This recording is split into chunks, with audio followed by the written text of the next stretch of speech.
Thank you so very much. It's great to be here. Now I feel like a comedian, except this will not be funny. It's very serious business. So Debbie mentioned just print something. At B&H here, trying to encourage photographers to print. And this is something I'm really passionate about. I got my start in photography, really, I think of it as printing. Back in the good old days, where you had to put your fingers down into those chemicals, you're supposed to use tongs, but you never did. And you got that magic of the latent image coming up on the paper, and it was just magical. And so to me, photography, when I first got started, was all about the print. That was the whole point, because what are negatives good for, right? When you're shooting black and white negatives, you have to make a print to understand anything. And for many photographers, myself included, that print is the final image. It really is the personification of whatever it was you had in mind when you captured the image. And so I too am a huge fan of printing, regardless of what it is. And I love printing just for the sake of printing. I rarely make the time to actually hang anything on the wall, but I make lots of time to just print photos. Whether it's, oh, that's an interesting image, let me see how that prints, or this is an interesting new paper, let me see what that does to my photos, or this is an interesting texture on the paper, I wonder how it's going to interact with the image itself. And so to me, the print really is very fundamental. I know sometimes it feels old-fashioned, but I think that's a mistake to think of printing as sort of an older technology being replaced by digital, because there really is something very special, I think, about a print. So then we come sort of full circle to digital photography, and now we come to a camera that is so easy to drop, that is so fragile sometimes, but that actually takes remarkable photos. And it's an interesting evolution, I think, when it comes to photography. I used to have two mindsets with my photography. There was my point and shoot photography, and then there was my SLR photography. You know, the silly tourist stuff and the real photography. And I started to come around partly when I realized that I was carrying my iPhone in a lot of situations where I was not lugging my SLR around. And perhaps more importantly, things changed for me. I lead photo workshops. I take photographers to really beautiful places and try and help them get better images. And we led a photo workshop this past year in Rome. And we go to all these cool places. I absolutely love Rome, so it's a fascinating place, fun place to take photographers around and show them cool stuff and encourage them to photograph it and give them tips on how to photograph it with my big heavy SLR, very professional camera, very professional photographer. I know what I'm doing. I've got this all covered. And then my wife comes over to me with her little iPhone and says, hey, look what I got. And how did I respond? Wait, where is that? I need to take that picture too with my real professional camera. And as you start to open your mind up a little bit and accept the iPhone as a great camera, I think it opens up a whole new world creatively as well. So we'll talk a little bit about that today. But I think one of the things to keep in mind is that there's not a single motivation for capturing images with an iPhone. Some photographers are using an iPhone because they forgot the real camera, or they broke the real camera, or the real camera was stolen, or what have you. Some photographers use the iPhone because they don't realize the potential of what they're photographing right now. This is the casual shot, and they didn't realize this was actually going to be an amazing photo. And some photographers are using their iPhone literally as their exclusive camera. And I think all of that is wonderful, because to me, what's most important is the image. And what's a corollary to that, of course, is the print. And so actually making a print from some of the images that you capture all over the place in all sorts of circumstances. So let's talk about iPhone photography a little bit. Yes, I'm here to talk primarily about printing. I could sum that up as just file print, right? We're going to talk about some of the nuances of printing, but I want to back up just a little bit first and talk about the photography side of it. Part of it is to talk about why you would even use the iPhone in the first place. But then I'll give you some tips for iPhone photography, some tips for optimizing your images, including optimizing for print, and the actual process, some of the options for printing. So let's dive in. Why would you capture photos with an iPhone at the risk of having other photographers speak about you in a derogatory way? Well, there are many reasons. Sometimes it's just about what's the camera you have with you. The very best camera in the world is the one that you actually have in your hand so that you can capture a cool moment. My SLR was in the car because I was just checking things out. We're on this little col in the south of France, and wanting to see what sort of views we might have. You can probably tell a little bit it's foggy in the background. And then this big old horse tries to get on the tour bus. I don't have time to run back to the car and get my real camera, so of course I'm going to grab a snapshot with my phone. Is that fun or what? To remember where you parked. Oh, I've done this on more than one occasion. I can go through my library and find all sorts of pictures of my parking spot or the section of the parking structure. The only problem is the GPS receiver doesn't work, so I can't just look on the map and see where it was. I got to actually be able to get to the parking structure, but then I can just look at my iPhone and figure out which floor I parked on. For selfies, of course. Now, being modest as I am, I didn't have any selfies that I could share with you today. You're welcome. A quick snapshot memory. So some of you might recognize the sign on the left. It's a little bit covered up by stickers, but that is the summit of Mont Ventoux. It's a pretty famous mountain in the Alps. In the Alps? In the Pyrenees? Is it the Pyrenees or the Alps? Somebody? Well, it's French. I don't remember. It's French. So is it in the Pyrenees or the Alps? Because both of those are in France. I don't even remember now. But it's a really famous climb that I don't remember the details of. It's often featured in the Tour de France. And so I'm up at the top of it. How did I get to the top of a world-class climb that is included in the Tour de France? I drove and took a picture just to say I was here, and someday maybe I'll come back on a bicycle. Who knows what that bridge is over on the right-hand side? Where can you find that bridge? San Francisco, California, Golden Gate Bridge. Wrong. Anybody else? No, it's a smaller scale, essentially replica designed by the exact same guy that's in Lisbon, Portugal. Guess how I knew that? I looked it up after we crossed the bridge because I had no idea it was there. We approach it.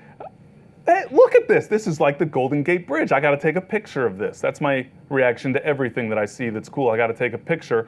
I wasn't going to screech to a halt on the bridge and jump to the trunk and grab my SLR. So instead, the camera that I've got with me and grab a photo, a snapshot with the SLR.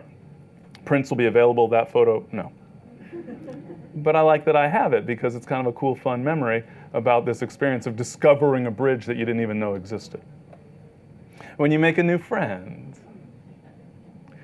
This is a smaller horse. This is probably, the offspring or the, second cousin on the left here of the horse that was trying to get onto that tour bus.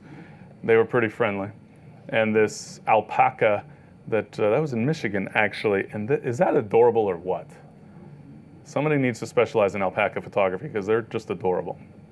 To document great coffee, right? Of course, how many times you've been in a restaurant, coffee shop, whatever it may be, and somebody else, not you, of course, because you have more dignity than that. Don't they take pictures just like me, because, here's my picture of coffee.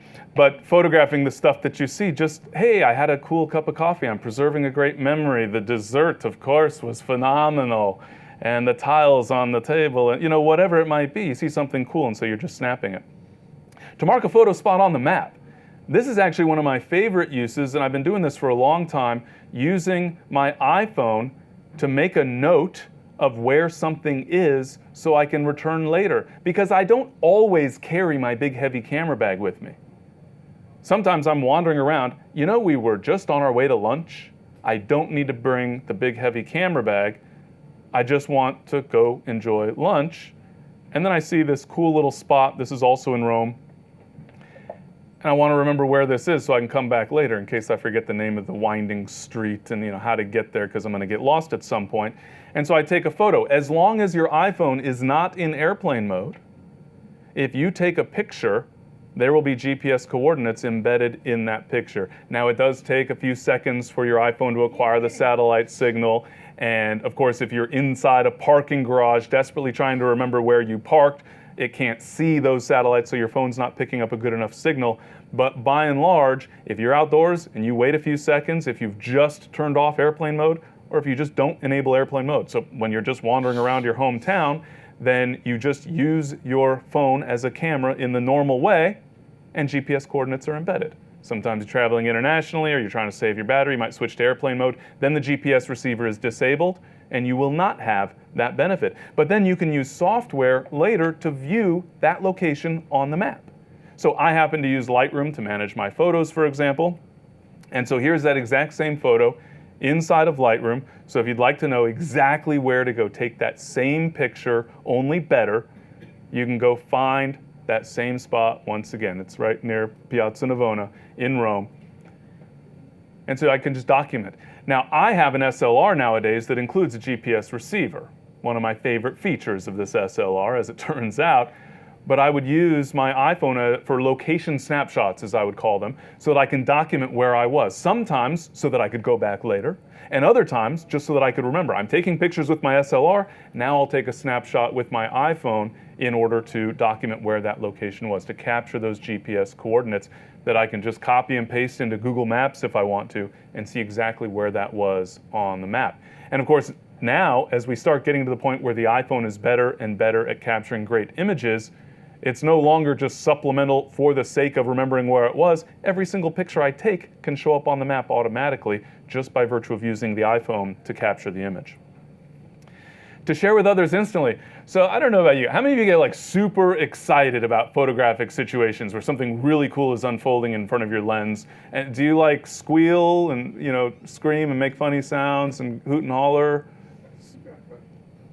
Me either. Yeah, backflips, that would be impressive.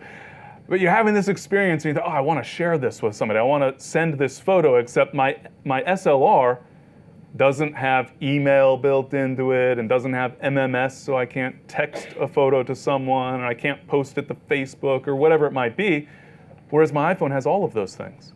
And so oftentimes I'll find myself photographing a scene, and then I take my iPhone out to take basically the same picture so that I can send it to someone. Hey, check this out.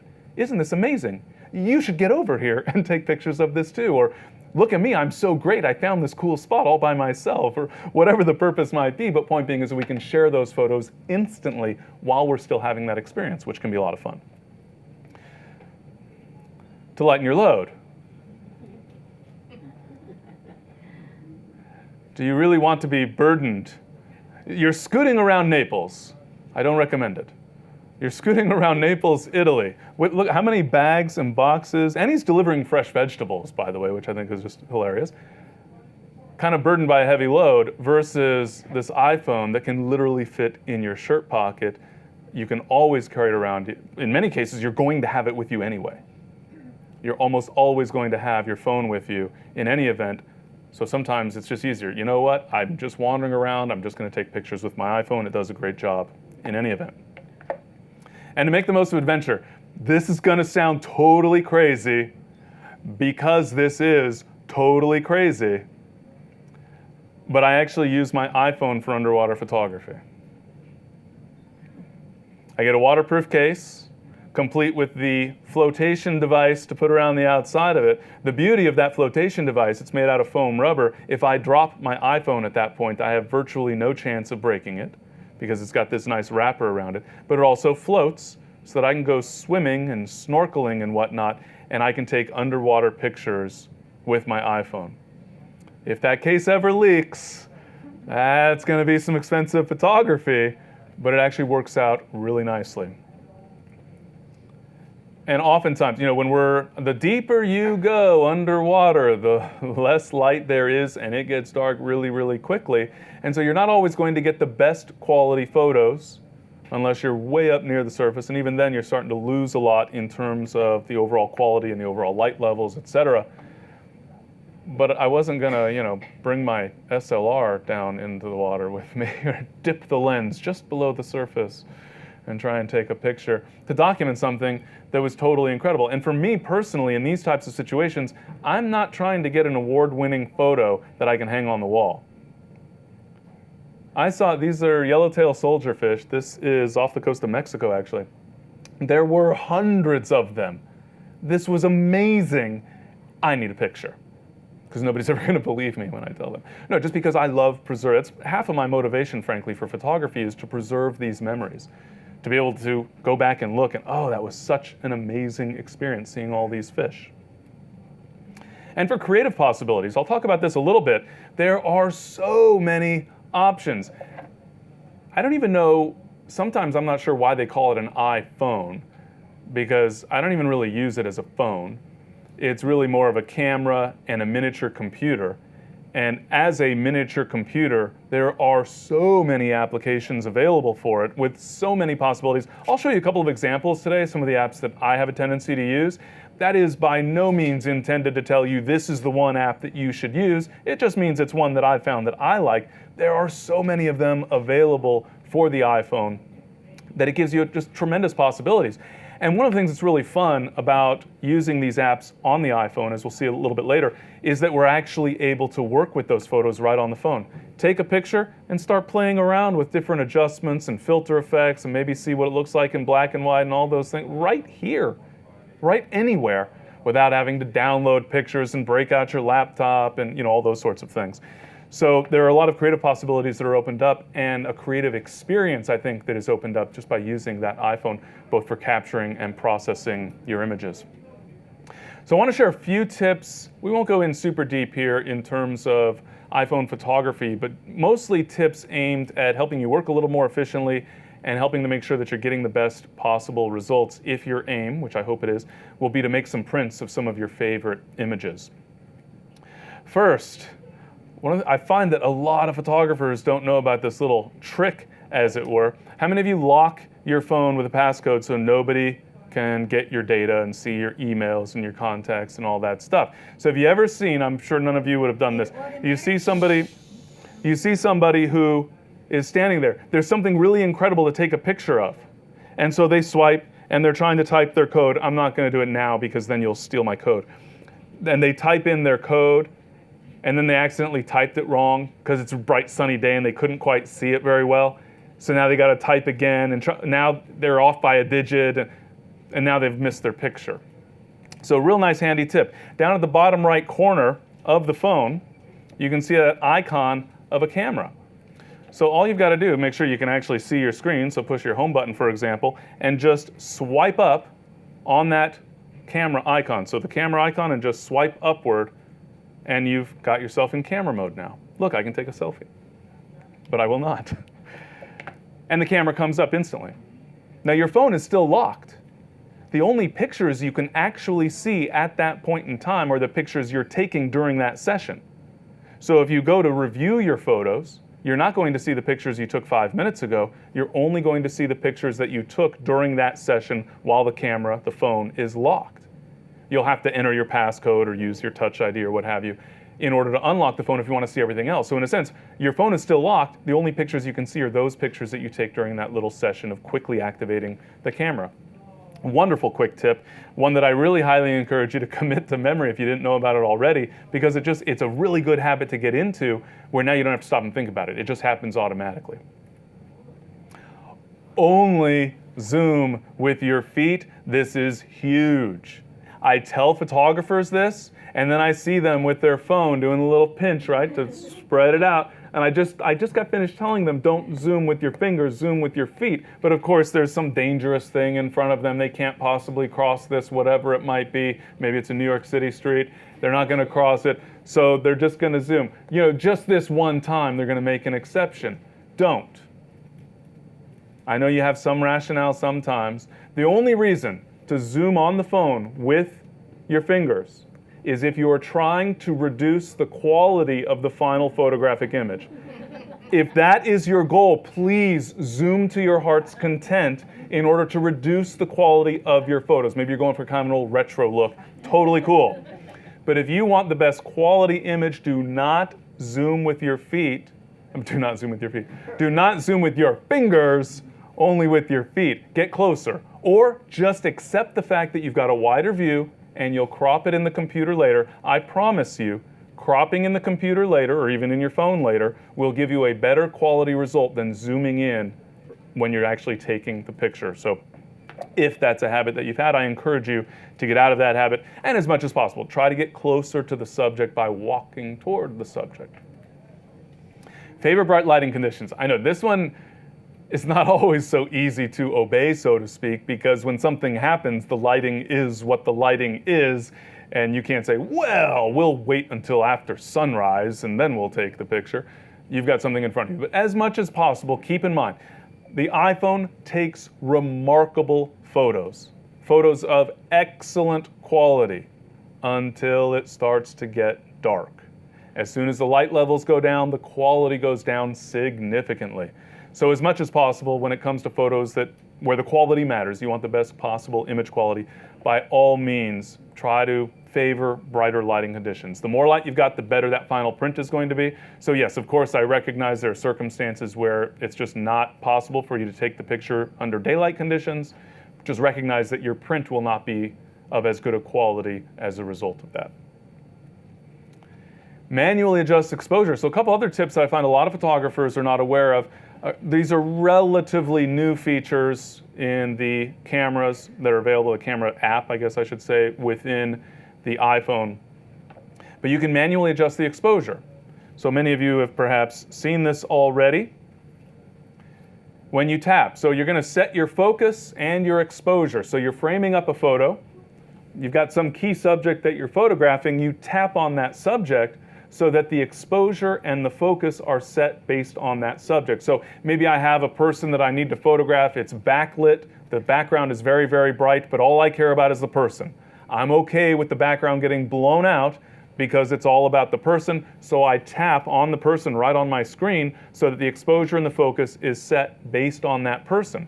Well, I imagine most of you are already familiar with the little box. So you can see the yellow box here that shows up when I'm tapping on the screen.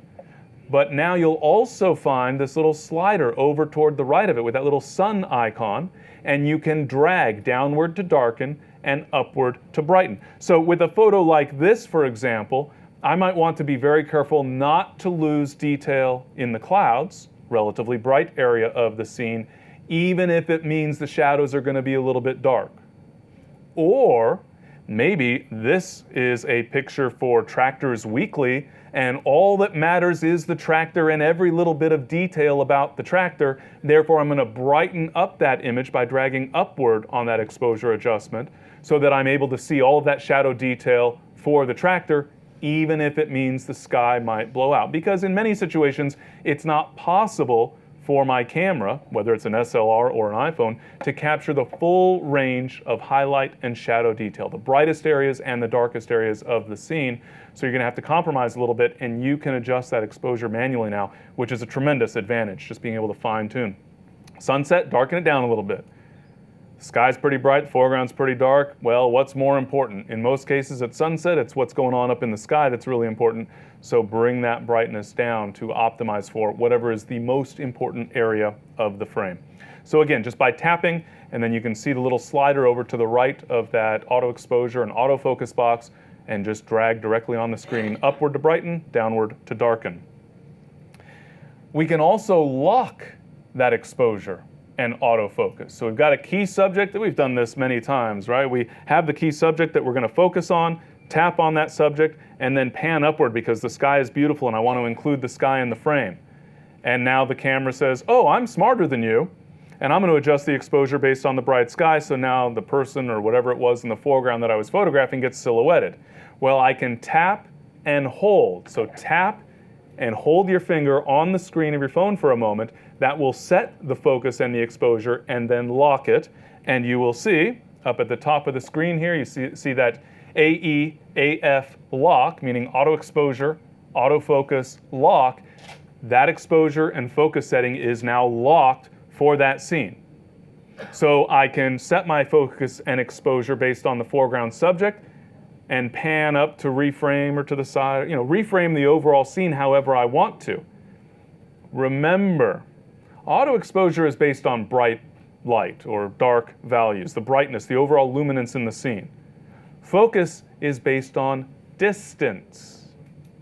So if I set my focus based on a subject in the foreground, and then I say, you know what, this is so beautiful, I want to back up a little bit to get more of that scene, now I'm not in focus anymore. Now granted, the iPhone, because of the relatively short focal length, etc., you're going to get lots of depth of field in general in any event, but if you're very close to a subject and the background's out of focus, that little bit of distance can make a big difference in terms of the focus. So you can lock that focus, but then remember, focus is based on distance to the subject, so don't go changing that distance to the subject. And it's especially important, again, for close-up photography, when you're getting really close to that dessert or coffee that you're photographing on the table, or you're really close to a person or some other object, that's where it's really going to make the biggest difference. If it's a landscape scene, you don't have to worry about it quite as much.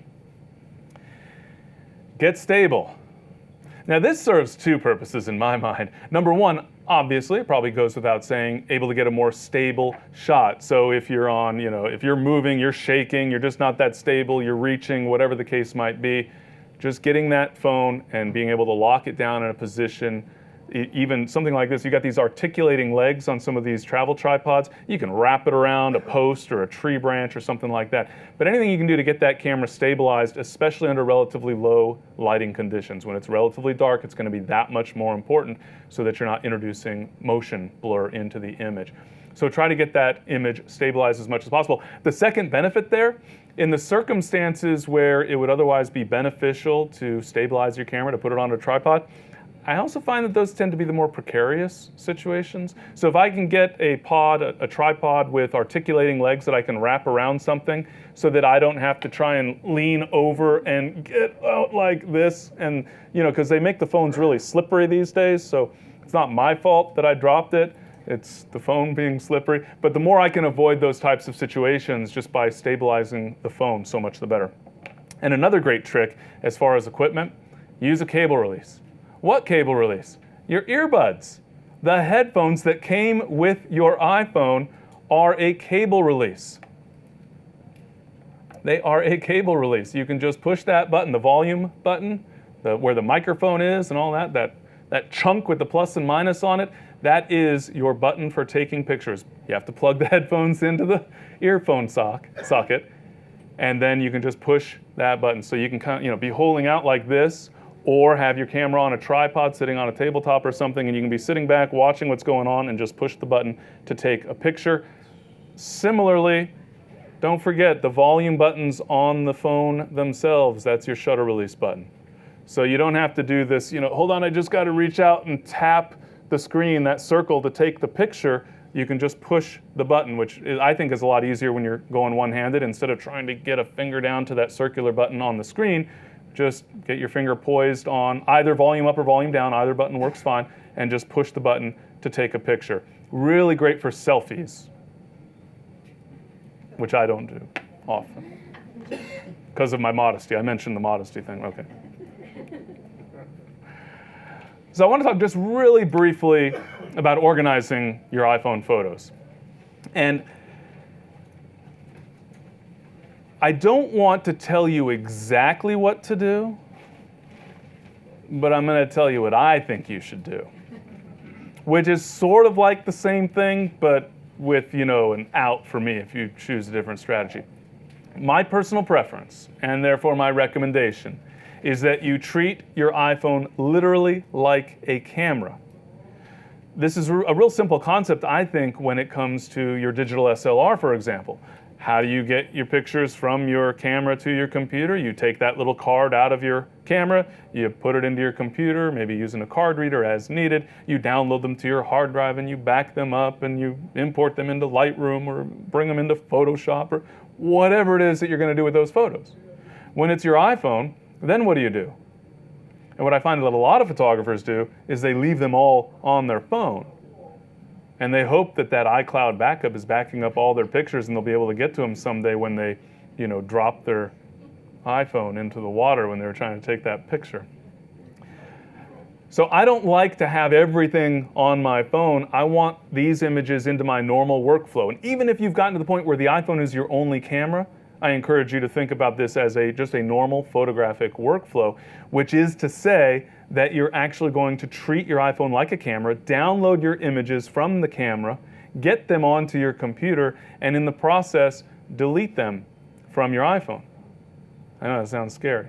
You can always bring some of them back to share with others. That's very easy. Synchronize them via iTunes, for example. But when it comes to actually managing my photos, I want them in my normal workflow. I don't want to have to go to my iPhone to try and manage everything. Now, that said, there's actually some pretty cool stuff that you can do directly on the iPhone. So let's take a look at one example of that.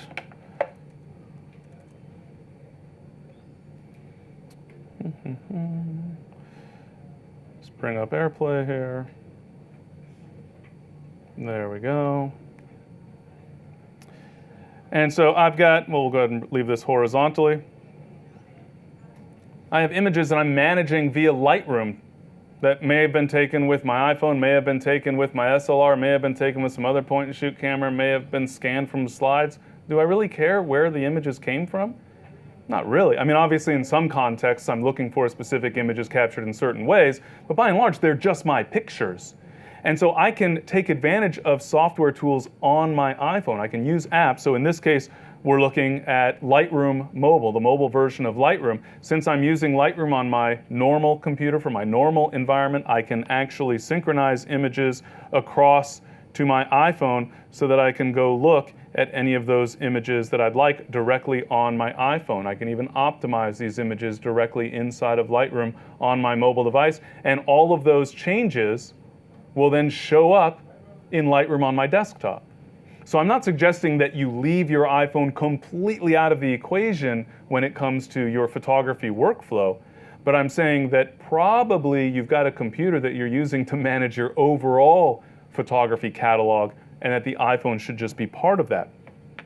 Now, when it comes to actually getting your images onto the computer, there are a variety of approaches. In fact, Lightroom Mobile enables you to bring the images directly into your Lightroom catalog. Again, my personal preference is to be able to treat my iPhone like a camera, and therefore I want to download all of my images from my iPhone onto my computer, and then I want to delete all of the images. It sounds kind of scary when we say it that way, except it's no more scary than any other camera where we take that card after we've downloaded our images and backed up our photos, we put the card back in our SLR and we reformat the card, right? Most of us. I know some photographers who save those cards in a little filing system so they've got yet another backup. I'm okay with that. There's no such thing as too many backups, right? Well, then the question is, how do we actually initiate that process? In theory, we can use Lightroom to download images from our phone to our computer. The only problem is that Lightroom doesn't enable me to delete all of those pictures, to reformat the card, as it were, when it comes to my iPhone. The iPhone. Does the iPhone allow you to delete all of your pictures? Sort of. But you have to go select, select, select, select, select, select, select, select, select, select, select, select, select, select, repeat for all 4,000 pictures that you took this week, and then delete all. So not very efficient. Yes, you can segment them by sections, by date, and these sorts of things to help speed that process up, but it doesn't really speed it up all that much.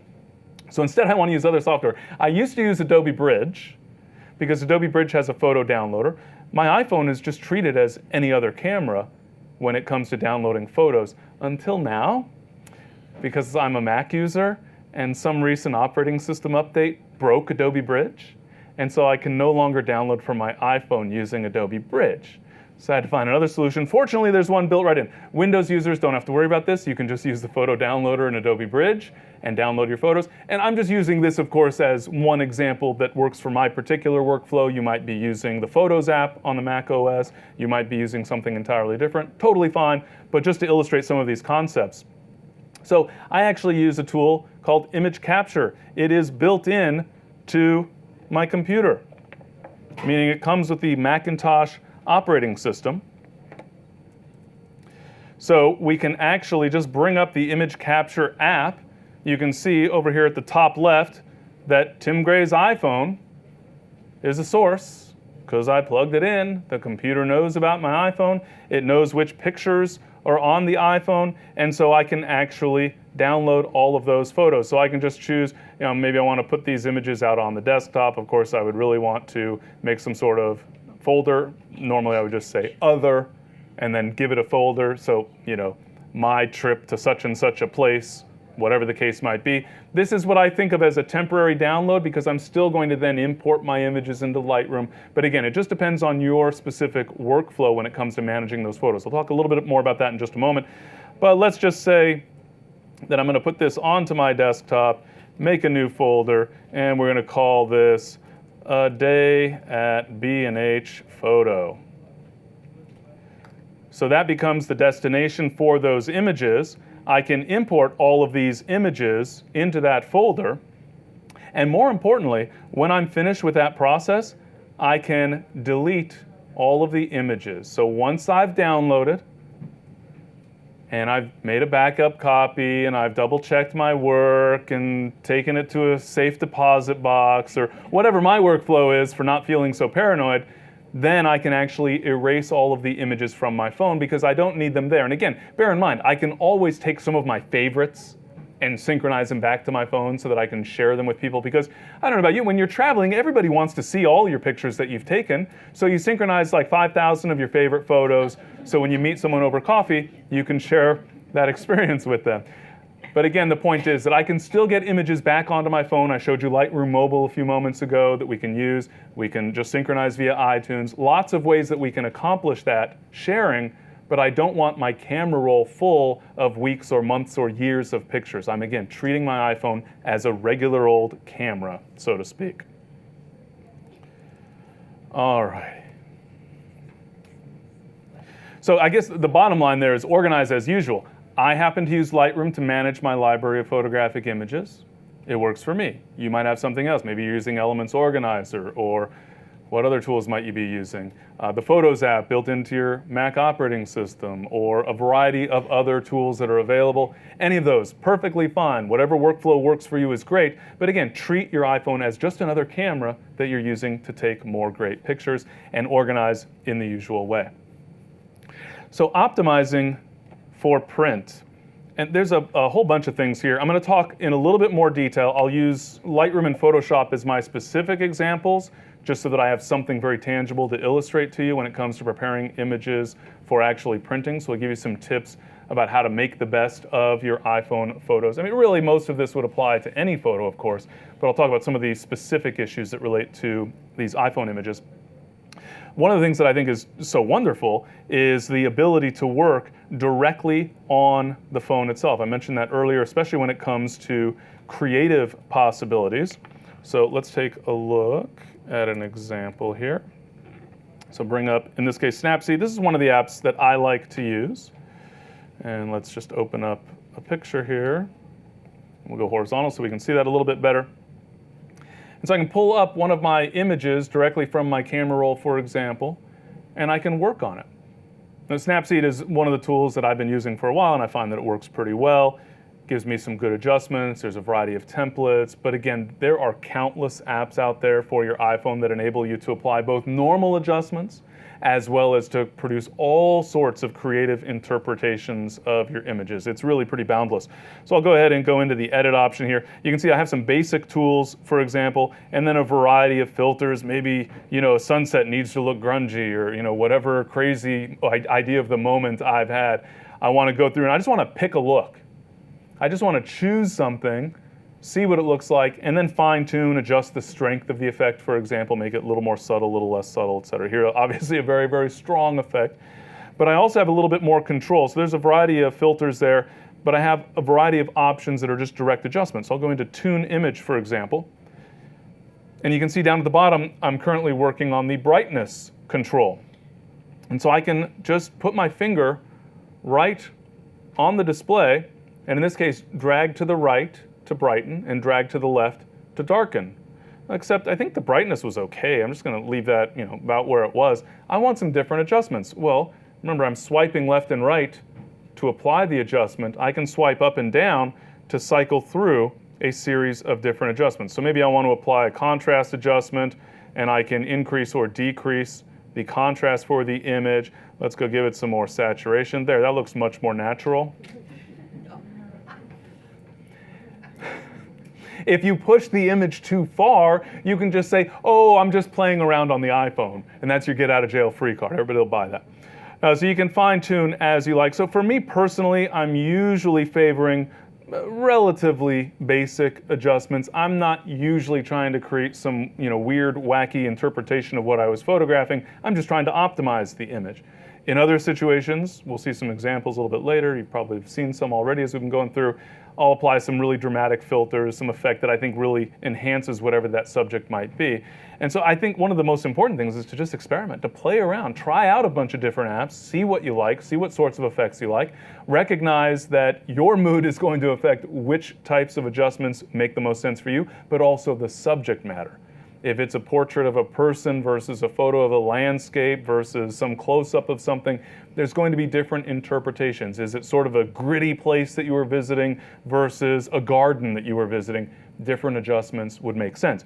In general, what I'm looking for with images that are captured with the iPhone is good contrast, good tonal range, and good color saturation. Obviously pretty accurate color, etc. But I'm going to err on boosting the contrast just a little bit for a few reasons. One, to give those images a little bit more pop. Also, one of my key concerns when I'm taking pictures with a camera with such a tiny little sensor, one of my big concerns is noise. Even in broad daylight, go into the dark shadow areas, brighten it up, you're going to find a little bit more noise.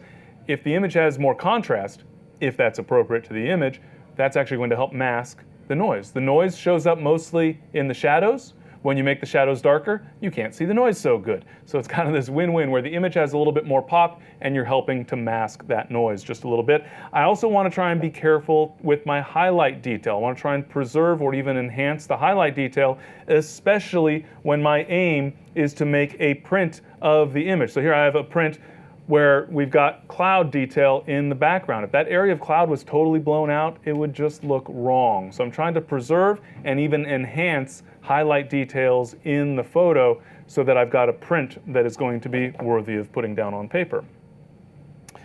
All right, we can also optimize, of course, on the computer.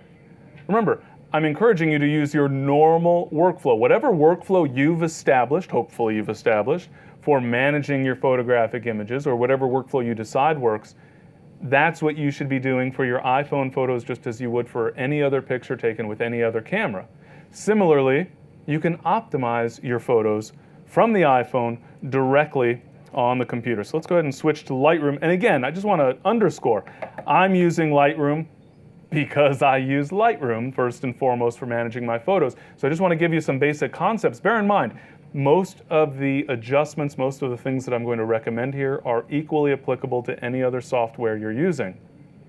Every piece of software I've ever found for optimizing photographic images has had adjustments for overall tonality and for overall color and for noise reduction, etc. So if you're not a Lightroom user, then by all means, just kind of translate the concepts to whatever tool you might use. The basic concept of what I'm trying to accomplish by and large is to optimize the image and to think about that final print as part of that process. And first and foremost, I'm thinking usually about the amount of detail. And it doesn't mean that it needs to be a very detail-oriented photo, but that whatever is there, I want to present it in a particular way. And I want to optimize for print, recognizing some of the limitations, the inherent limitations of print in that process. So I brought some of these iPhone captures into Lightroom in this case, and then I can take those images into the Develop module so that I can work on optimizing those images and trying to just maximize the amount of detail or whatever the case might be.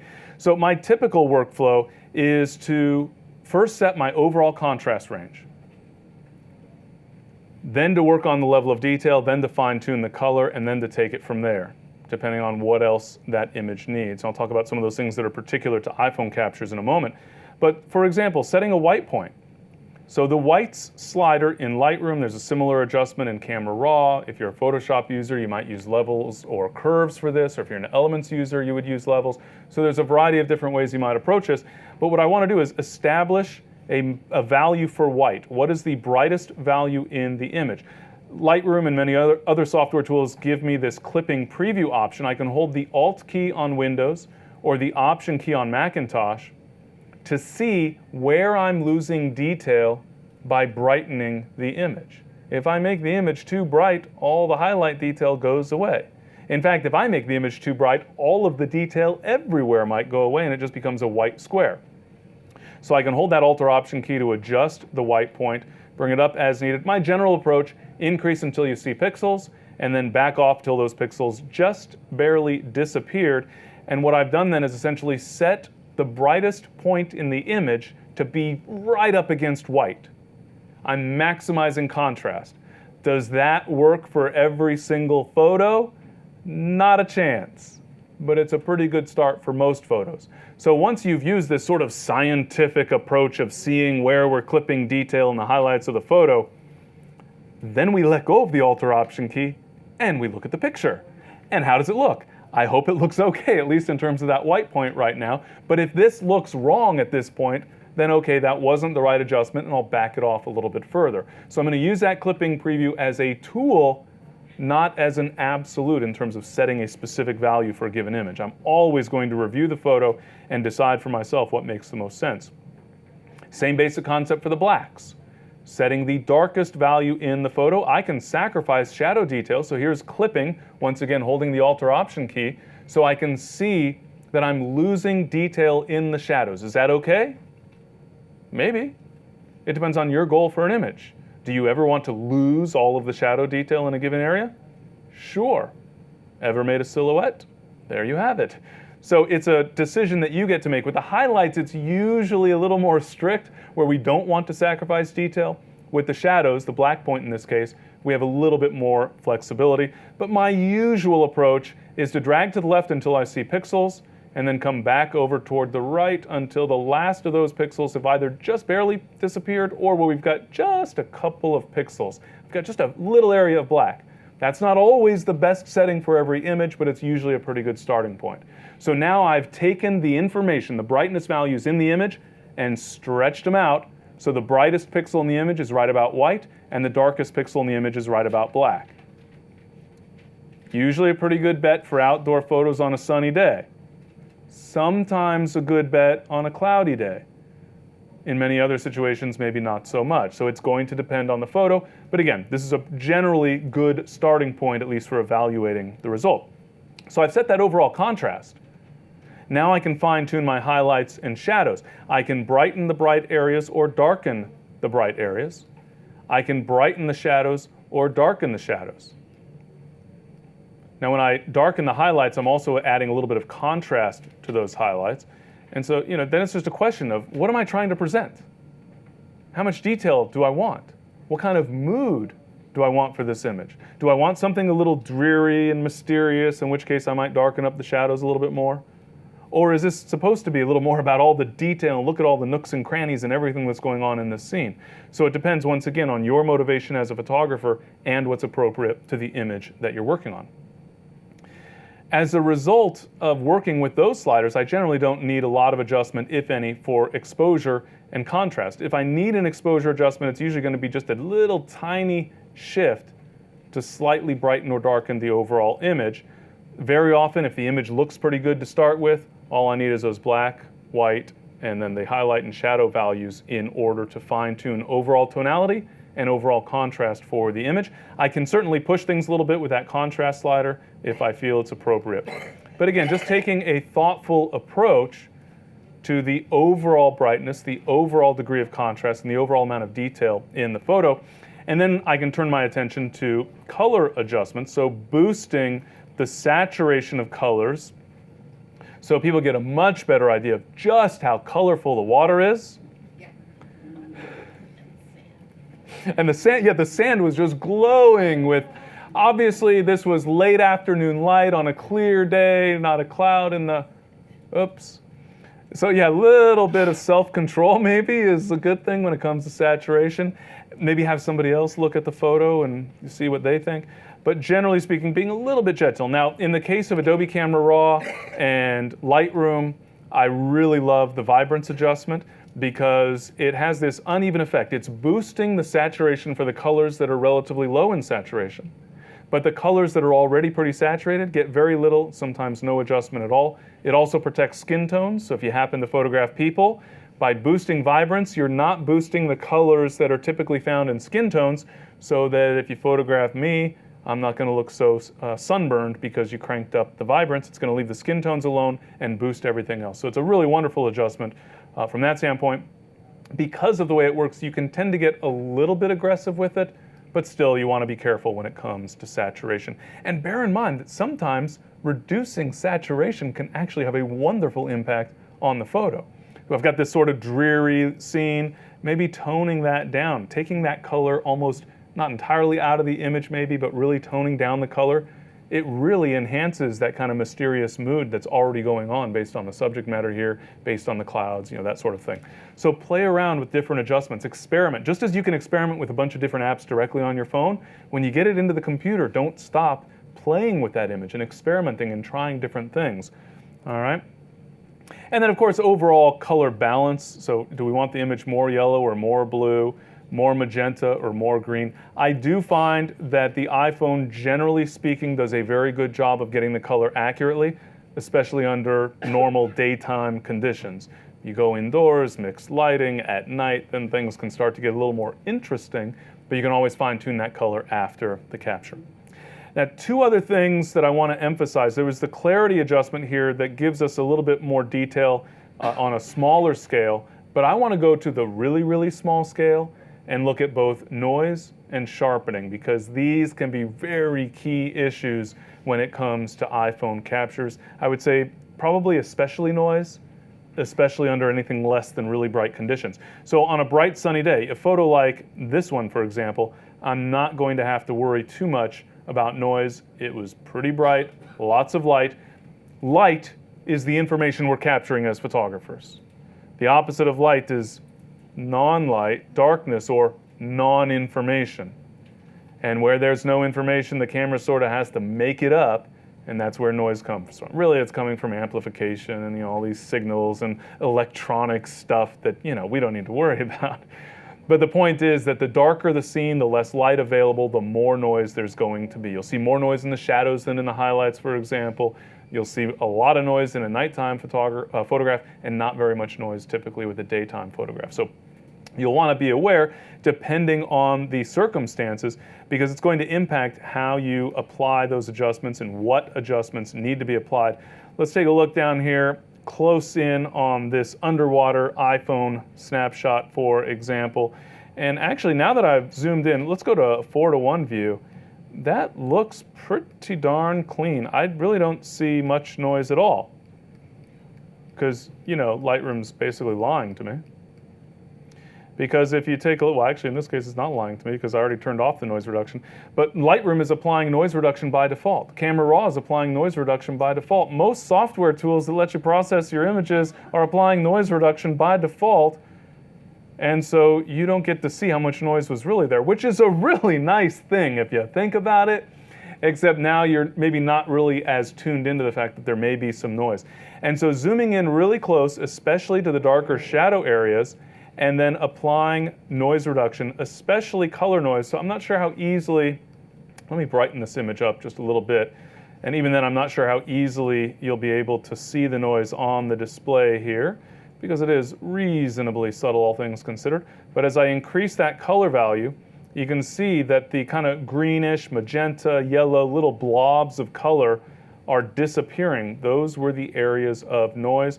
So I can increase the value for color and smoothness, both of which will help dramatically in terms of minimizing the noise in the image. When it comes to noise, what I generally try to focus on is color noise. Take a close look at the shadows and use only as much color noise reduction as is actually necessary to produce a good result in the image. When it comes to luminance noise reduction, usually I just sigh. Or maybe a ho-hum, something like that. Because we're just sort of stuck. Can you completely eliminate luminance noise in your photos? Yes, of course you can. Look at that. No luminance noise in that photo at all. It is a miracle of science. Except for the part where now we also have no detail at all anywhere in the photo, but no noise. So luminance noise can be very, very dangerous. With color noise, you've got a little bit more leeway. You don't have to be quite as concerned about harming the photo, so to speak. With luminance noise, what we're doing is averaging values. With color noise, we're averaging color values and looking for errant pixel values, etc. That's a little bit easier, all things considered. Luminance noise, how do you define noise? It's weird variations, aberrant variations between pixel values that relate to luminance. You know, like texture, or detail, or contrast, or just about everything else that you can see. If you can see something in the photo, there's contrast there. Noise is contrast also. How do you get rid of one without getting rid of the other?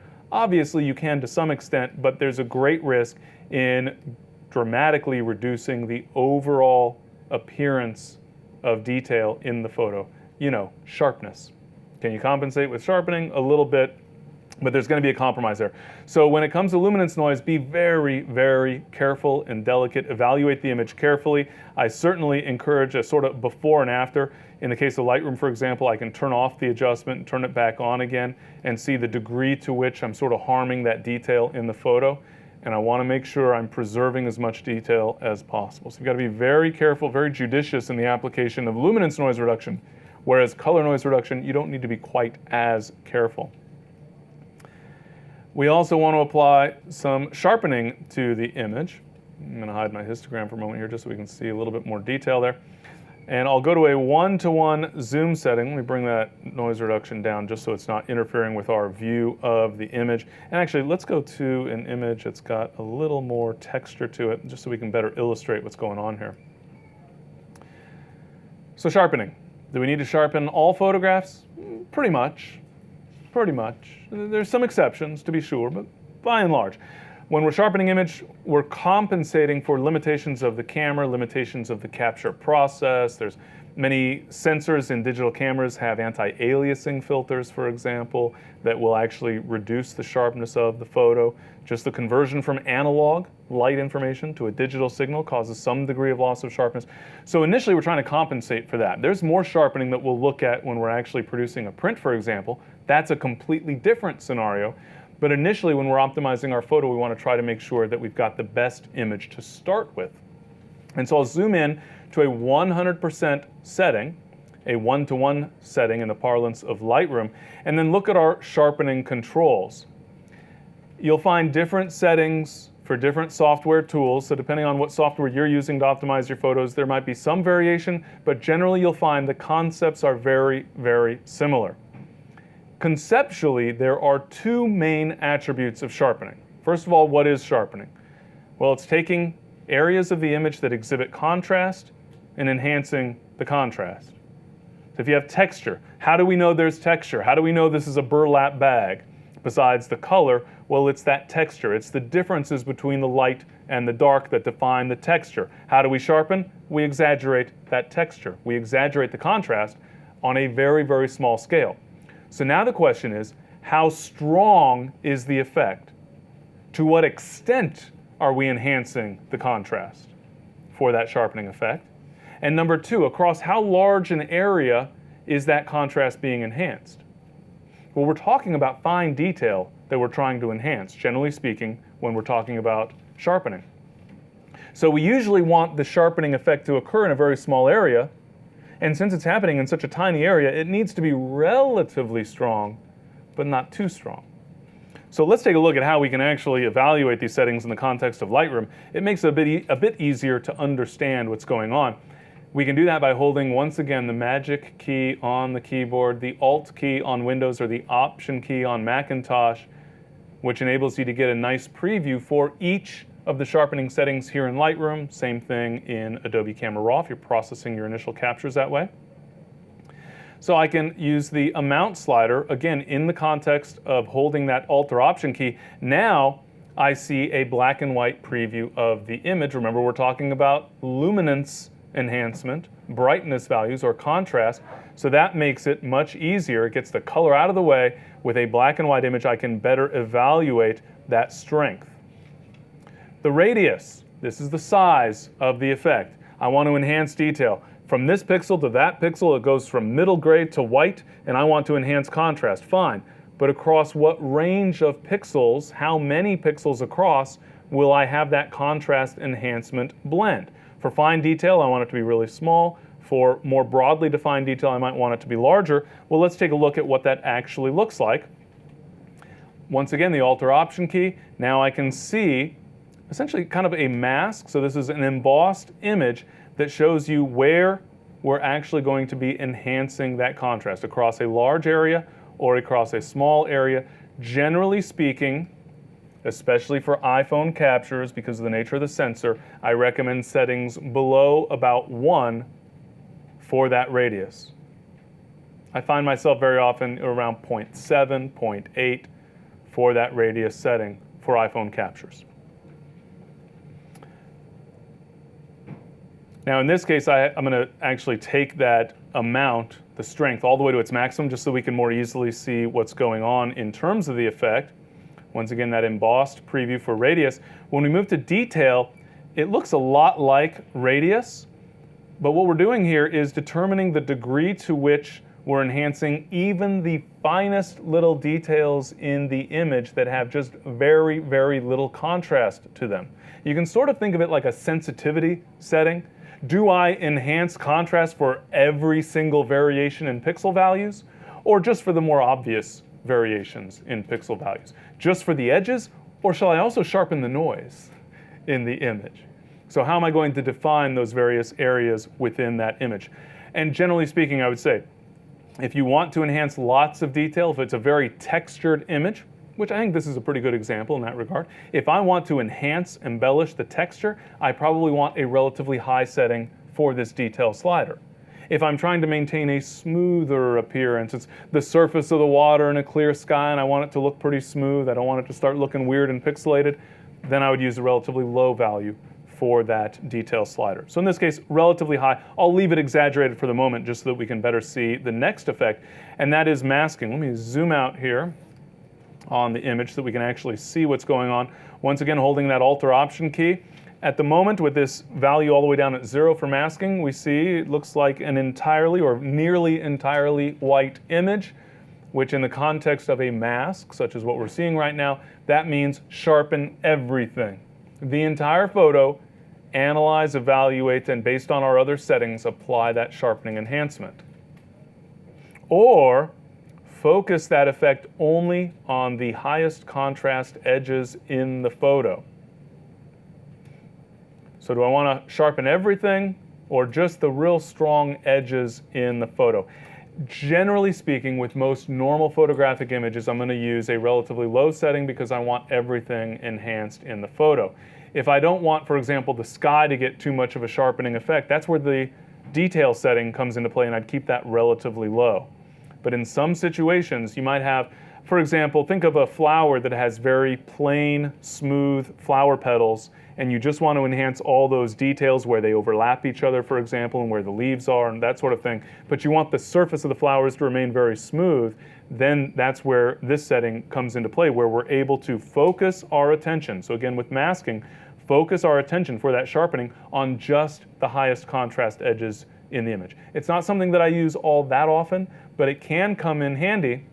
In the context of iPhone captures, it's especially helpful for images where noise is a concern. We know what noise looks like, little variations at the pixel level. We also know that sharpening is working at the pixel level. So we reduce the noise and then we use sharpening to bring it right back up. Whereas if we're using this focus on just the edges with that masking slider, we can increase the value for masking, enhance all the big details without enhancing the noise and little nooks and crannies. So we can use all of those controls in the case of Lightroom to help control that sharpening effect. But keep in mind, at this stage of our workflow, we're still just optimizing the image and trying to get it to look its best.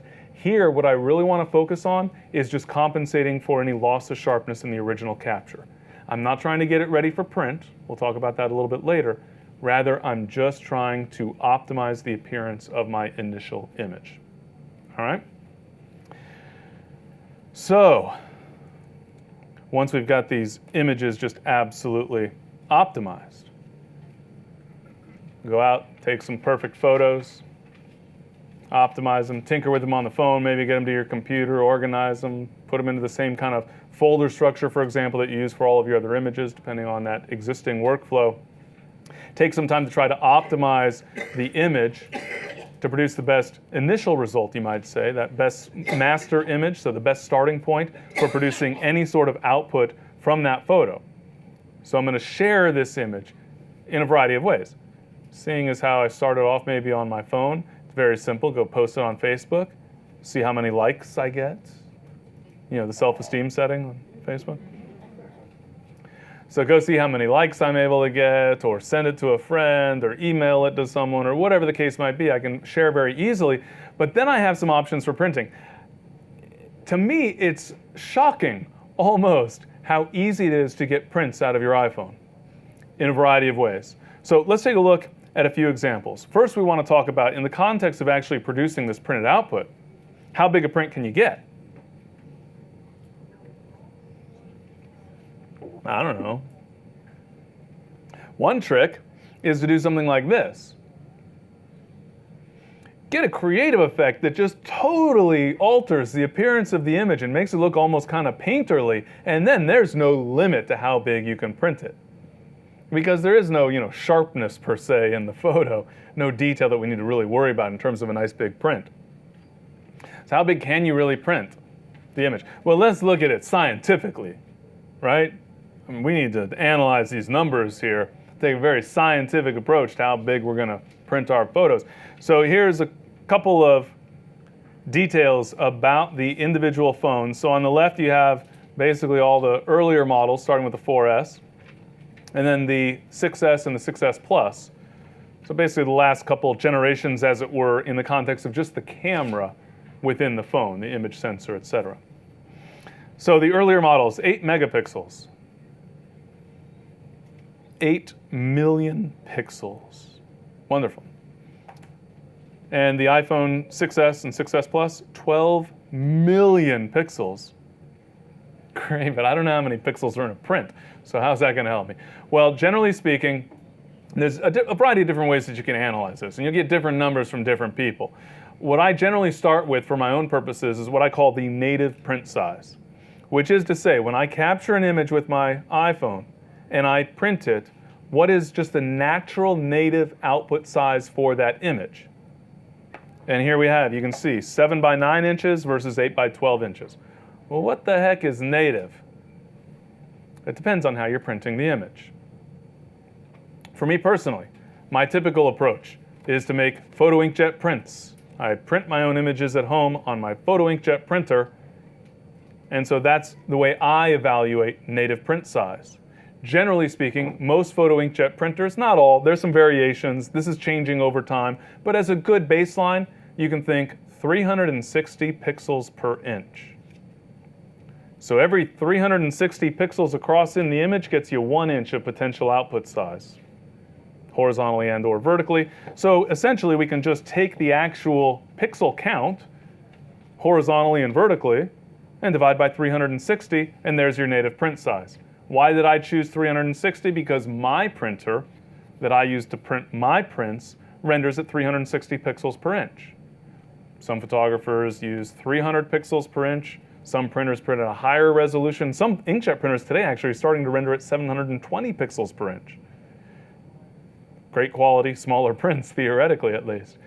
And so again, it's just based on output. Generally speaking, I would say a safe bet is somewhere around 300, anywhere from 300 to about 400 pixels per inch if you're just kind of doing the rough math. So scientifically, I guess I'm only supposed to print up to, in the case of the 6S, 8 by 12. Let's see, this is 8.5 by 11, so I'm safe. That's a relief. Except, come on now, don't you think we can resize the image? Anybody ever seen any of the Apple billboards captured with iPhone or whatever that caption is? Yeah, they were all over the place. I think they're bringing it back. So you've got these huge, what would you estimate are the dimensions of some of those billboards that you've seen? You saw one today. Roughly how many feet? On a bus shelter. On a bus shelter, which has got to be, I mean, buses are kind of big. The whole shelter's even bigger. That's a pretty big print. And here I'm talking about 7 inches by 9 inches or 8 inches by 12 inches. But you can print as a billboard, except I don't have a printer for that. So you're going to have somebody else do it for you. Is it possible? Yes. How closely have you ever gotten to one of those billboards?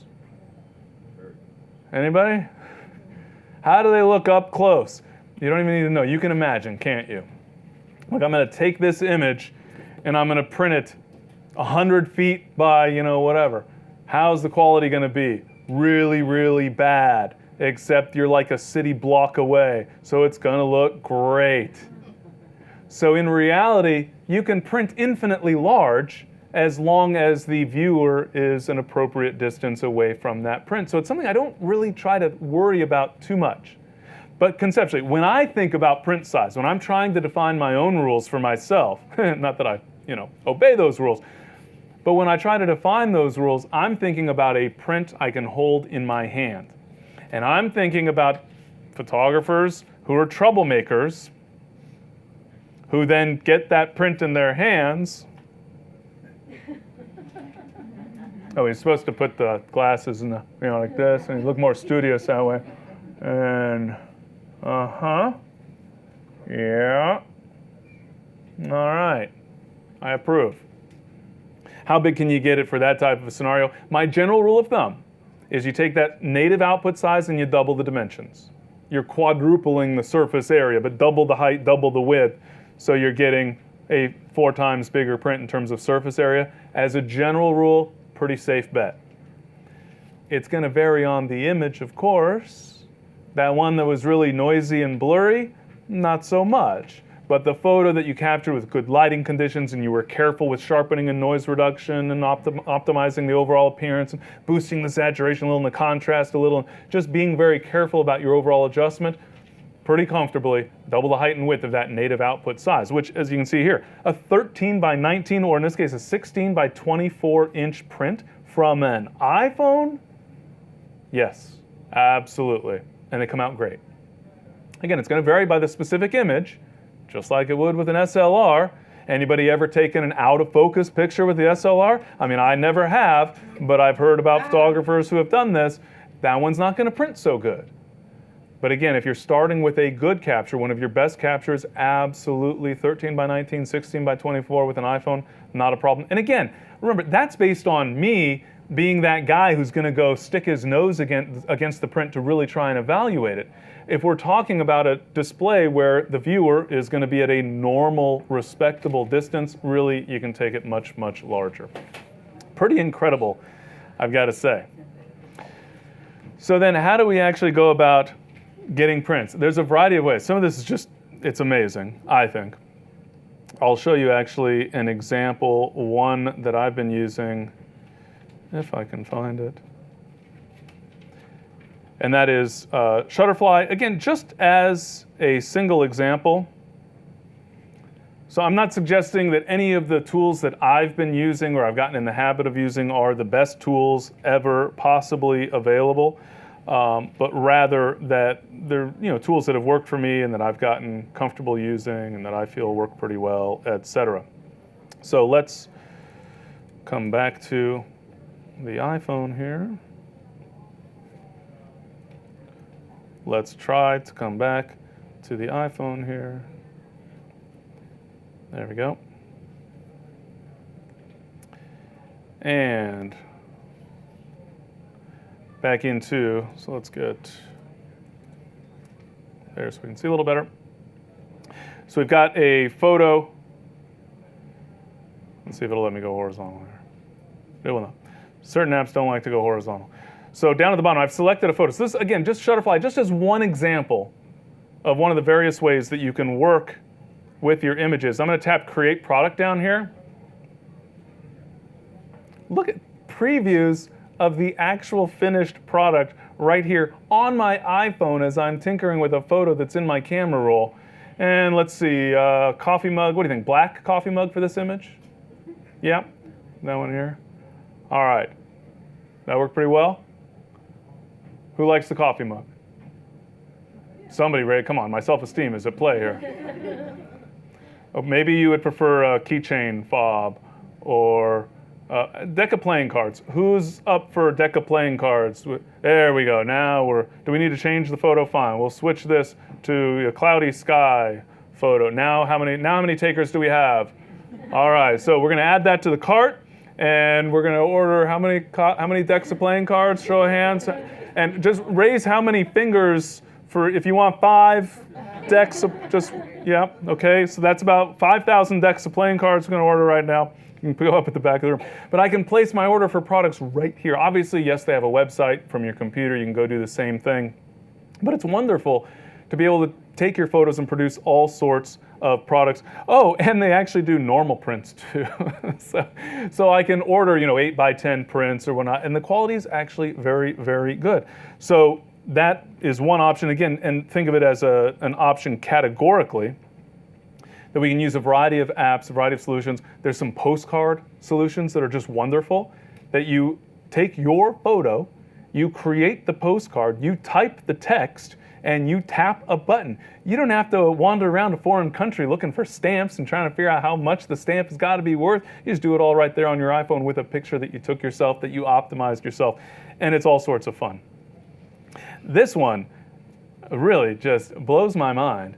So many of you probably are familiar with the concept of being able to share images, so AirDrop. If you've not used AirDrop and anybody ever loves your photo, or if you take a picture of someone, you want to share it with them, just AirDrop. You enable AirDrop from both of your devices, your iPhones, iPads, and you can send the photo to them instantly right there. You don't have to be on an internet connection. You don't have to have cell coverage. You don't have to have a Wi-Fi network. The two devices use their own Wi-Fi antennas to create a network between the two of them, and you can send the photo or video to that other person. It's amazing. We can use, you've already seen me sharing the screen of my iPhone directly onto my computer so that you could see it here. And that's available just directly within the platform. And we can print. So if you have an AirPlay capable printer, what's an AirPlay capable printer? It's basically a printer with appropriate software built into it and with a Wi-Fi connection. So you've got AirPlay supported printers. You can find them right here at B&H Photo. Go out into the printing department and ask them, show me some AirPlay printers. And all of the major manufacturers that produce great photo printers have AirPlay supported devices. So how easy is that? Well, I don't happen to have an AirPlay printer here that I can print to, but if I did, I would, just to prove the point. So here I've got some screenshots that'll show you. So I find an image on my phone that I want to print. I don't even need to download it to the computer. I can tap that sharing icon. So down at the bottom left, you're probably already familiar, looks like a sheet of paper sort of with the arrow coming up out of it. That's the share button that's available in most apps on the iPhone that relate to your photos. Tap that share button and you say, well, how do you want to share? There's AirDrop that I mentioned. If I want to just send it to a friend directly to their iPhone, I can send it as a message, or I can tweet it to Twitter or post it to Facebook. And then down at the bottom, you see the print option. So I just tap print. Okay, how many copies do you want? And choose a printer. So if I tap select printer here, I can choose amongst my AirDrop printers, whatever is available at the time. Probably if you bought a printer at home that's an AirDrop supported printer, then your printer will be available there. You choose your printer, you hit print, and there come your photos out of the printer. How amazing is that? Now, you don't have as much control as you otherwise could when printing your photos, but still, you're able to produce prints virtually instantly. I mean, obviously, it takes a little time for the printer itself to do its work, but it's so easy. It's amazing. Make a book. So this one I love. Now, because I use Lightroom, so I'll go ahead and switch over to Lightroom here, I can just go into the book module. So up at the top in Lightroom, we have the module picker, library, develop, etc. I can go to the book module. I can populate my film strip. I can set a filter, for example, for which images do I actually want to include in my book. Now I'm going to clear the book here, and we'll start from scratch, just so you can see how easy this is. Bear in mind, Blurb has software that you can download to your computer. If you're not a Lightroom user, no problem. Just go to the Blurb website, and you can download from them. There's other sources as well for these same sorts of books. And the quality actually is quite impressive, quite nice.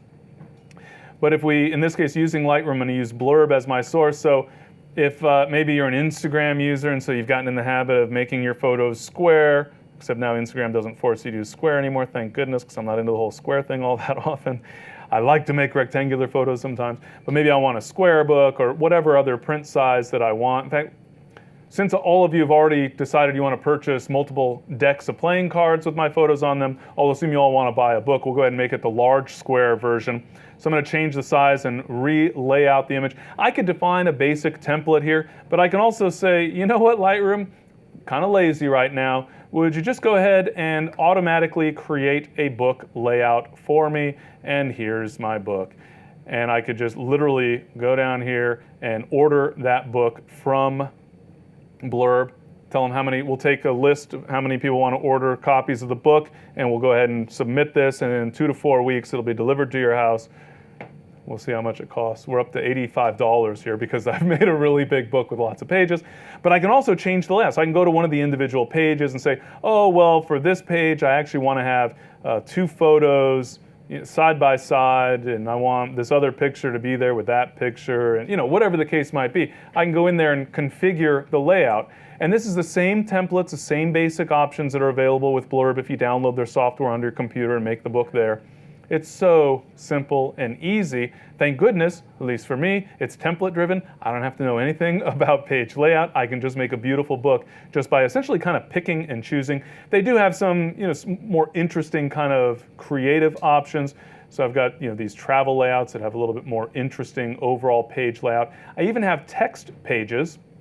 So if, for example, I want to put a bunch of words on the page, you can see, I'm sort of typing kind of sort of there on the page, so I can tell my story and then have some pictures and captions with some of the images and maybe a paragraph next to some of the images. And I've got a lot of flexibility here. Point being is that I can define this book using my photos very, very easily and then just order it directly. So in this case, if I'm using Lightroom or if I'm using the Blurb software, again, there are a variety of other products out there from other companies, I can then just say, okay, I'm ready.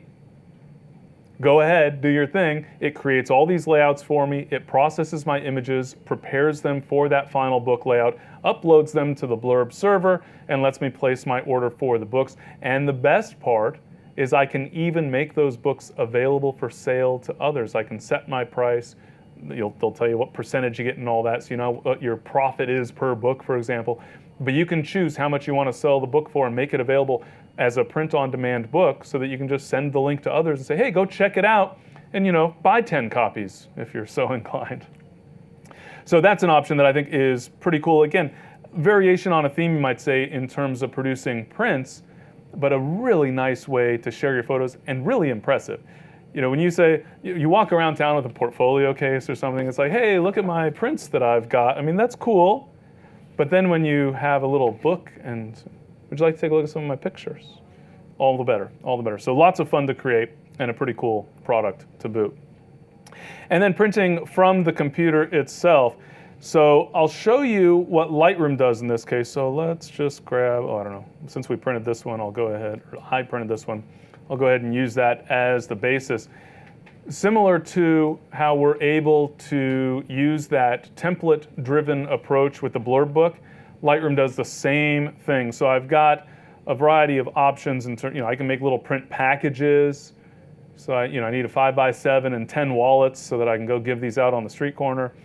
Or I just want a 5x7 or 2 5x7s on the same page, or whatever the case might be.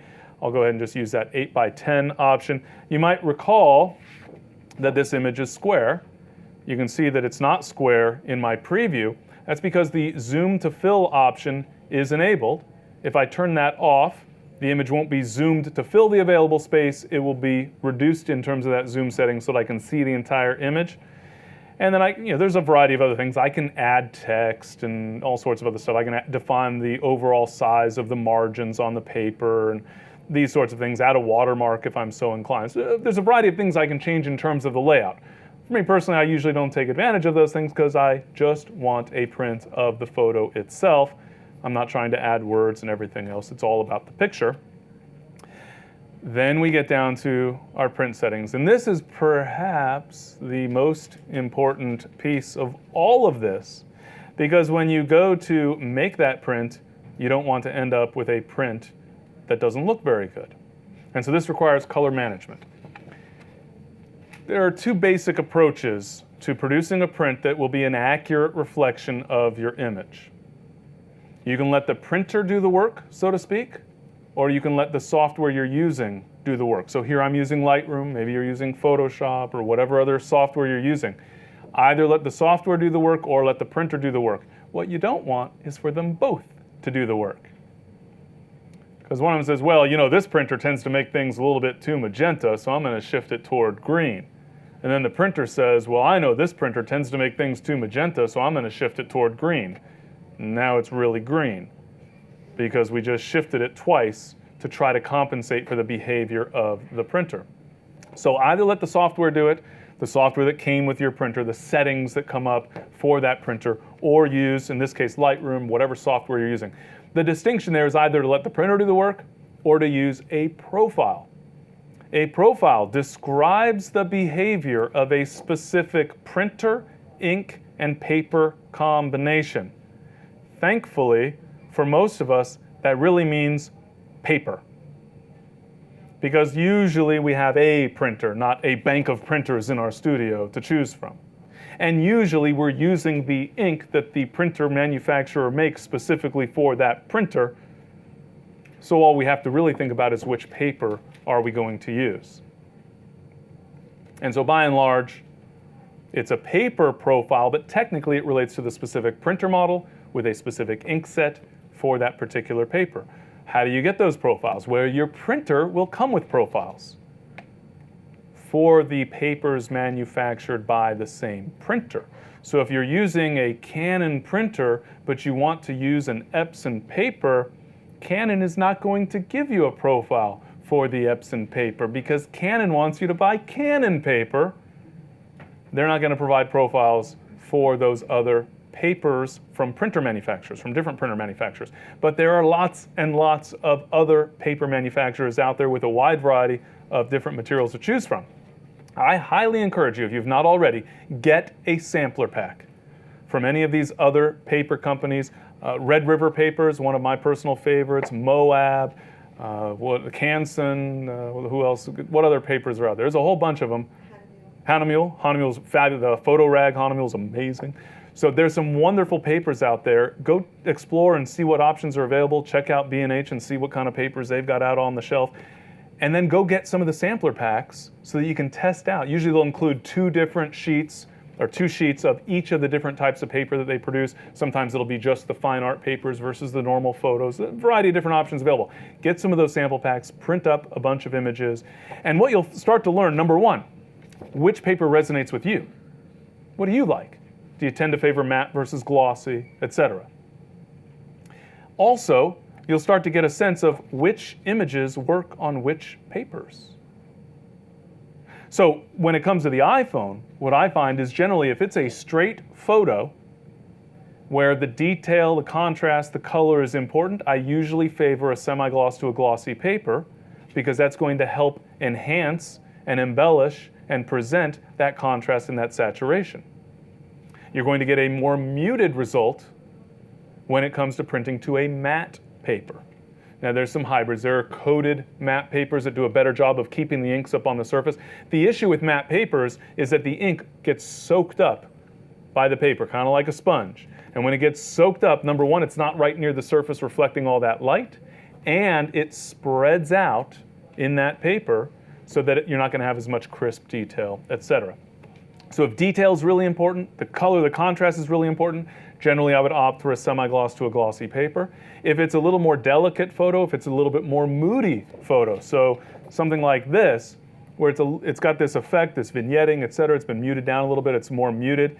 For those types of images, I would generally favor matte surfaces.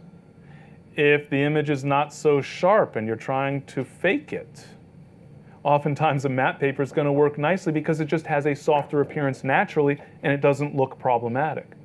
So choosing that paper based not only on your own taste, based on the specific image, and obviously understanding some of the limitations of an iPhone where noise and detail sometimes can be a challenge, especially under low lighting conditions.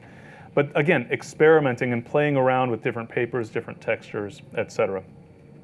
So once you found those papers, if you have a paper manufacturer, for example, or the profiles that came with your printer, you'll find that they are available. Notice that I have a managed by printer option. You'll find some variation on that wording depending on the software you're using to send the photo to the printer. And then you'll have, in this case, other. I have a variety of other profiles available. Some software will just always show you every profile that is available on your computer. Other software like Lightroom will not show you any by default. And you have to say, okay, other, and go find the profiles that you want. Just a very easy, simple list, very easy to interpret and understand. No overload of information at all here, he said with a slightly sarcastic tone. So here, for example, SPR 3000 Premium Luster. This is the Epson profile for the Epson Premium Luster paper on the Stylus Photo R3000 printer. I can turn on the checkbox to make that available. Here you see some of the Red River papers. So these prints that I've made here are with a variety of Red River papers. So I downloaded the profile, use the instructions there to install the profile, make it available, and now I can say okay, and that profile is available. So in this case, just as one example, I've got the Premium Matte Plus paper that I was using to print this image, a matte surface, but that has a really nice surface that doesn't absorb the inks too much, so that I end up with really good crisp detail, which works nicely in this case. And so that is my Premium Matte. You can see RRs for Red River Premium Matte. So I want to make sure that I'm choosing the correct profile. I'll have perceptual versus relative rendering intent. I don't need to give you the long scientific explanation. The idea is that perceptual reduces saturation so all the colors can be printed, if any colors are beyond the capabilities of your printer.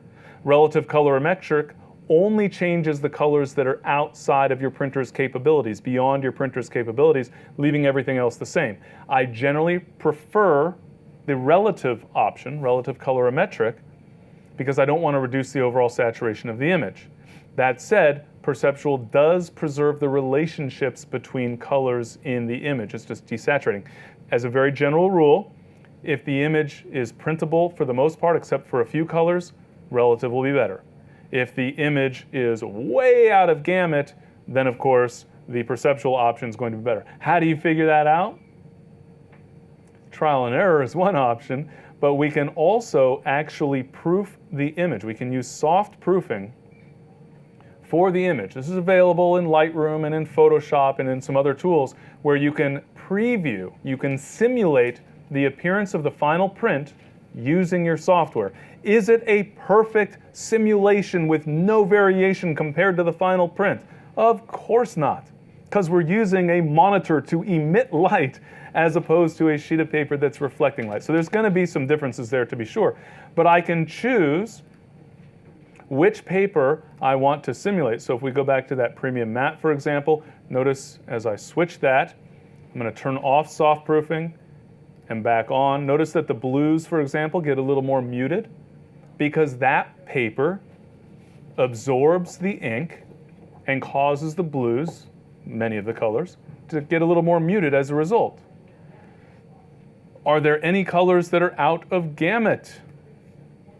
Up at the top right of my histogram, there's a little sheet of paper that allows me to see my out of gamut preview, to mark areas of the image that cannot be printed. Does that mean I will get a blank sheet of paper in those areas of the sky? Obviously not.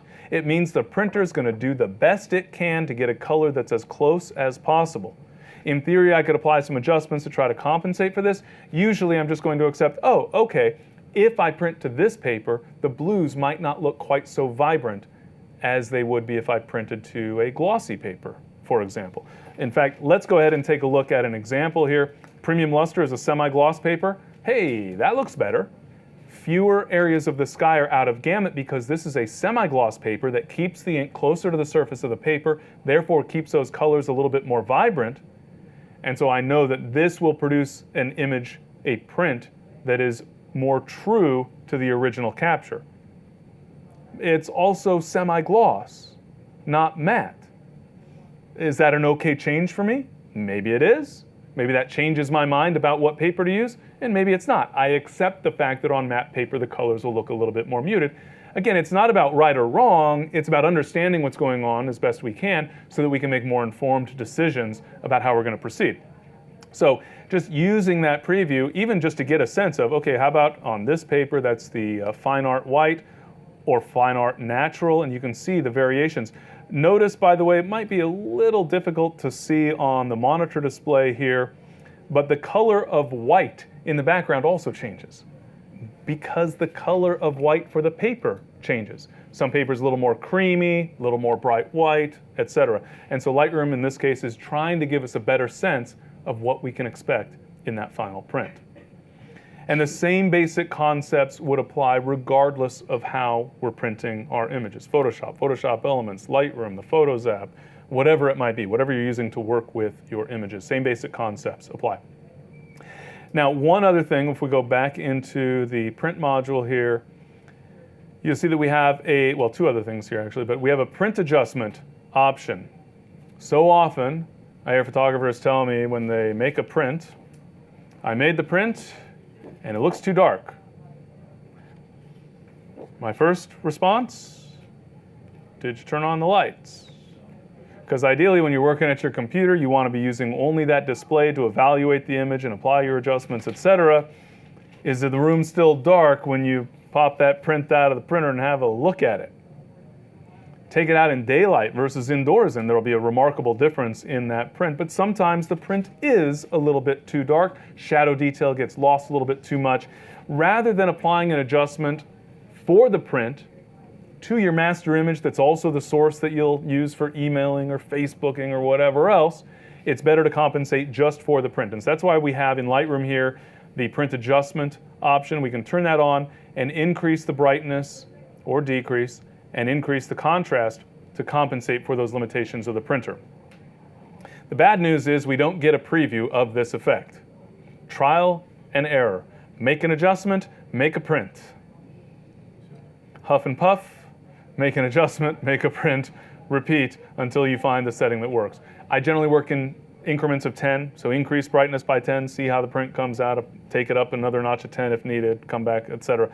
Takes a few prints sometimes, but the good news is once you've figured out an adjustment that works well for a specific printer, that will usually be a pretty good adjustment for any print, even as you change the papers. Not always, because the paper behavior does change a little bit, but generally you'll find that the printer behaves pretty consistently based on the way it's processing the data.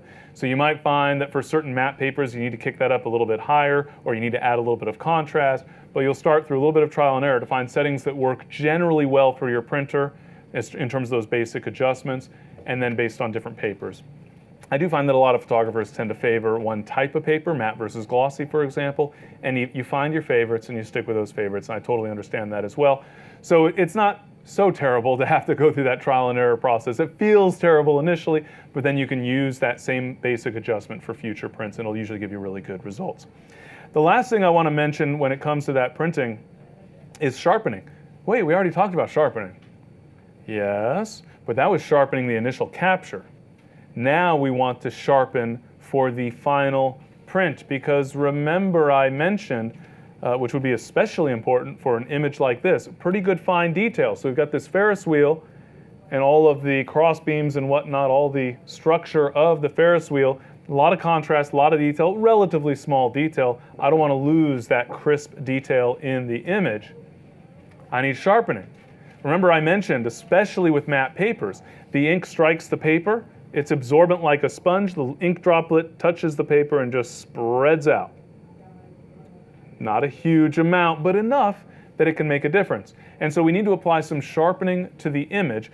The general rule is that we want to over-sharpen the image when we're printing the image. If you were able to preview the actual effect, which you could in something like Photoshop and other software tools, you can preview the effect. We want to actually over-sharpen the image in order to produce a good result. And if it's a matte paper, we over-sharpen a lot, so to speak. It's dangerous to say that because then people just create these dramatically wild sharpening effects and the image looks like garbage. But we need to apply strong sharpening for matte papers, and I'd say kind of medium to strong sharpening settings for glossy papers. In Lightroom, we don't have as much control. This bothers me because I'm a control freak. It also makes it a lot easier, a lot simpler to actually work with. But when we're sharpening, number one, we can turn on sharpening and specify the media type. So notice we have a matte versus glossy option for the type of paper we're printing to. For glossy, we don't need as much sharpening as we do for the matte papers. So in this case, a matte paper. And do we want low, standard, or high? Generally speaking, I find that I'm happy with the medium setting for semi-gloss and glossy papers, and I'm happier when it comes to matte papers using the high setting. So generally speaking, high for matte papers and standard for glossy. I find that to be a pretty good starting point, and obviously you can season to taste, as it were. If you've got a matte image that is very kind of delicate, very soft, very muted, where you don't want to apply too much of that sharpening compensation for the print, then by all means try it with low. And do a couple of tests. Print an image at low, and print the same image with all the settings exactly the same, but change the sharpening to high, and examine that difference and get a better sense of exactly what's going on in terms of the enhancement of that contrast and detail within the photo. All right? But first and foremost, most importantly for all of this, is to have fun. To actually make some prints, to think about that process right from the very beginning in terms of how you capture those photos, how you optimize those photos, what sorts of creative effects you might apply to those photos, and then learn to use your software. Obviously, here I've been trying to give you some specific examples based on the software tools that I tend to use, but treat those by and large as illustrative examples. Take those same concepts and apply them to whichever software makes the most sense for you to be using, so that you'll be able to produce prints of the best quality possible. The general idea is I want a print that is what I expected. Does it mean that I can hold the two up to each other and they're an exact, absolute, perfect match? No. But it means when the print comes out of the printer, I look at it and I'm happy with it, and it does look the way I expected it to look. To me, that is a huge victory when making prints. It can take a little bit of practice. I certainly appreciate that it can be a little bit frustrating if you're having difficulty getting an accurate print. Usually it's just one little setting somewhere that's causing a problem. But again, if you learn the software that you're using and to use those tools and are thoughtful about that entire workflow from the initial capture all the way to the final print, you'll get much better results, even with this tiny, tiny little magical computer that lets us take images so easily out in the field. So thank you guys. I hope that that has been very helpful to help you better understand some of the reasons you'd use the iPhone and tips and tricks for using the iPhone and optimizing your photos and then producing great prints. Thank you very much, and we'll see you next time. Whether you're a hobbyist or a professional, B&H has the answers to your questions. Experience a world of technology at our New York City Superstore. Connect with us online or give us a call. Our staff of experts is happy to help.